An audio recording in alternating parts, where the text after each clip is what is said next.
Tu connais ce moment où tu te dis « je comprends » et pourtant je recommence. Tu as travaillé sur toi, tu as compris le mécanisme, tu vois parfois ce que tu devrais faire et pourtant, au moment où ça se rejoue, tu retombes dans les mêmes réactions, le même scénario, les mêmes émotions et le même résultat. Si tu te reconnais dans cela, cette vidéo est probablement la plus importante de la série sur le karma. Aujourd'hui, on ne va pas parler du karma comme un concept. On va parler du karma comme un point de bascule dans la vraie vie au moment où ça se déclenche.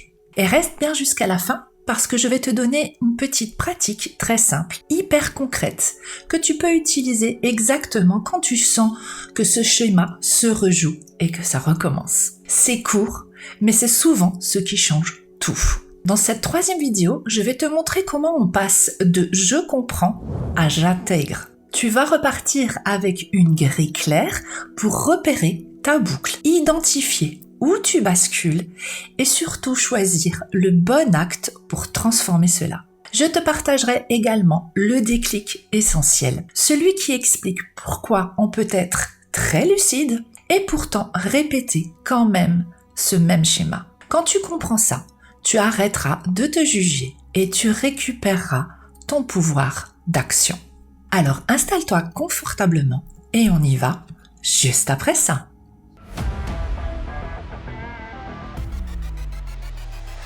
Si tu arrives ici sans avoir vu les 2 premières vidéos, je t'invite vraiment à aller les voir. Dans la première vidéo, on pose les bases. Le karma n'est pas une punition. C'est une répétition qui demande à devenir conscient. Dans la deuxième vidéo, c'est le décodage des dettes karmiques 13, 14, 16 et 19. Et aujourd'hui, dans cette troisième vidéo, c'est l'intégration. Qu'est-ce que tu fais au moment précis où ça se déclenche dans ton mental, dans ton corps, dans ta manière de décider, de parler, d'agir. Bref, dans ton quotidien. Tout d'abord, je vais poser quelque chose de simple. Un schéma répétitif, ce n'est pas juste une mauvaise habitude, c'est une boucle. Il y a toujours un élément déclencheur qui amène une pensée automatique, qui amène une émotion et qui amène une réaction. Et un résultat, toujours le même, qui renforce une croyance. Et très souvent, la répétition ne vient pas d'un manque de volonté. Elle vient du fait que la réaction est plus rapide que la conscience. Car la conscience change tout.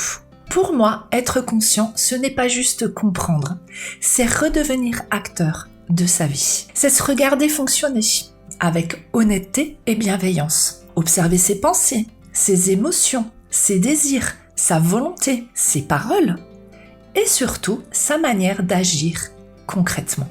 Parce que tant que je ne me vois pas, je répète les mêmes schémas. Et dès que je prends conscience de ce qui se joue, alors je peux choisir. Le karma, à la base, c'est une loi simple. La loi de cause à effet. On récolte ce qu'on a semé consciemment ou inconsciemment. On a des yeux pour voir, des oreilles pour entendre, des sens pour percevoir. Et faire des choix libres et conscients, dans le bien, c'est déjà une forme d'éveil à la vie. Alors face à une situation qui se répète, tu as toujours 2 options. Tu peux fermer les yeux et dire « ça va passer », mais ce qui n'est pas conscient revient. Toujours. Ou tu peux ouvrir les yeux, repérer le schéma et mettre de la conscience exactement là où d'habitude tu réagis en automatique. Et là, tu peux changer. Si tu changes et tu mets de la conscience, tu peux changer ta façon d'agir. C'est là que tu deviens plus libre, vraiment. Maintenant, la vraie question c'est, où est-ce que toi, tu bascules? Parce que selon la dette karmique, ce n'est pas au même endroit. Et donc, ce n'est pas le même geste de transformation. Et c'est là qu'on rentre dans le concret. Le déclic, c'est celui-ci. Un schéma répétitif sert souvent à te protéger. Pas te protéger de la vie, te protéger d'une sensation intérieure. L'insécurité, la honte, l'échec, le rejet, l'humiliation, la perte de contrôle ou alors la peur de ne pas être à la hauteur. Du coup, au moment où tu t'approches d'un seuil, ton système interne préfère le connu, même si ce connu te fait souffrir. parce que le connu est prévisible et le prévisible te rassure. Donc, intégrer, ce n'est pas se forcer, c'est apprendre à répondre autrement au bon endroit et au bon moment. Si tu as une dette karmique 13, le schéma se joue très souvent dans la matière. L'effort régulier, la discipline, le concret et la répétition. Tu peux avoir une très belle impulsion au départ, beaucoup d'élan, et puis arrive le moment où il faut faire le petit pas encore et encore. Et là, tu peux basculer dans deux extrêmes. Soit tu te rigidifies et tu veux que ce soit parfait, soit tu décroches parce que tu te décourages. La transformation ici est simple, mais elle demande de la maturité intérieure. Tu ne cherches pas l'intensité, tu recherches la régularité.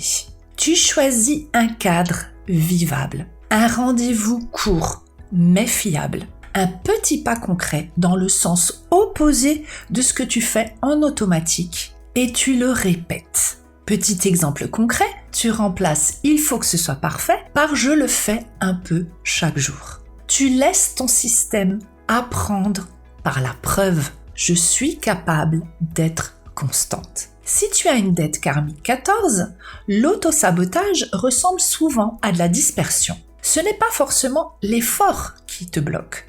C'est le moment où tu sens que ça se ferme, que ça se fixe, que ça devient trop cadré. Tu avances, t'as 1000 idées, tu veux tout optimiser, améliorer, ajouter et tu te retrouves avec 10 portes ouvertes. Tu bouges beaucoup, mais tu t'éparpilles et tu finis par ne rien faire. La transformation dans le 14, ce n'est pas de perdre ta liberté, c'est de te donner une direction à ton énergie. Choisir, ce n'est pas se priver. Choisir, c'est arrêter de te dissoudre. La transformation dans le 14, c'est une priorité unique et une seule. Tu te demandes, si je ne devais faire qu'une seule chose qui me fait vraiment avancer aujourd'hui, ce serait quoi? Et du coup, tu coupes le bruit pendant 24 heures. Tu reviens à l'essentiel et tu remets les choses à plat. Petit aparté. Si ce type de travail te parle, pas seulement pour comprendre, mais également pour intégrer, alors j'ai quelque chose à t'annoncer. Je prépare l'ouverture de mon école de numérologie et tarot. L'idée, c'est d'en faire un espace structuré, progressif, pour apprendre à lire tes mécanismes, tes cycles, tes défis, comment tu fonctionnes et surtout transformer ce que tu répètes, étape par étape. C'est une formation pour toutes les personnes qui désirent mieux se connaître. C'est pour toutes les personnes qui veulent intégrer la numérologie dans leur quotidien. L'ouverture est prévue fin mars, début avril, si tout se déroule comme prévu. Je te mets le lien de la liste d'attente en description. Cette liste est faite pour t'inscrire. Tu seras informé en priorité et bien sûr, cela sans engagement. C'est juste si tu veux être au courant et les personnes qui s'inscriveront sur cette liste auront des bonus s'ils veulent rejoindre cette aventure. Continuons. Pour la dette 16, le schéma se déclenche très souvent au moment où tu es exposé. Visibilité, jugement, comparaison ou même simplement le fait d'assumer ta place, de te montrer, d'oser dire « voilà ce qui ne va pas ». Tu peux avancer en coulisses, construire, améliorer, mais au moment où il faut sortir au grand jour et dire ce qui ne va pas, ce que tu ne souhaites plus, quelque chose en toi se referme et du coup, les doutes reviennent. L'autocritique est fortement présente et tu te retires sans rien dire. C'est de l'autosabotage discret. Mais c'est comme si tu préférais choisir toi-même d'arrêter la relation plutôt que de risquer d'être vue, imparfaite, ou de choisir de parler ce qui te bloque dans cette relation. La transformation dans le nombre 16, ce n'est pas avoir confiance d'un coup. C'est pratiquer une exposition juste, simple, progressive, vraie pour toi. Expliquer les choses. La transformation ici à réaliser, c'est un pas visible en choisissant une parole juste pour toi et pour l'autre, sans devoir te déguiser. Tu dis les choses calmement, mais tu les dis et tu ne fuis plus. On ne sort pas d'un schéma 16 en devenant parfait, on en sort en devenant vrai. Pour la dette karmique 19, le schéma touche souvent à l'autonomie, le contrôle, la difficulté à recevoir. Tu peux porter énormément, vouloir tout faire toute seule, prouver ta force, rester debout quoi qu'il arrive. Et à force, tu t'épuises, tu te tends intérieurement et tu finis par lâcher ou par exploser. La transformation du nombre 19, ce n'est pas d'être encore plus forte, c'est de redevenir puissante autrement, en t'autorisant à recevoir, à demander, à t'appuyer et à coopérer.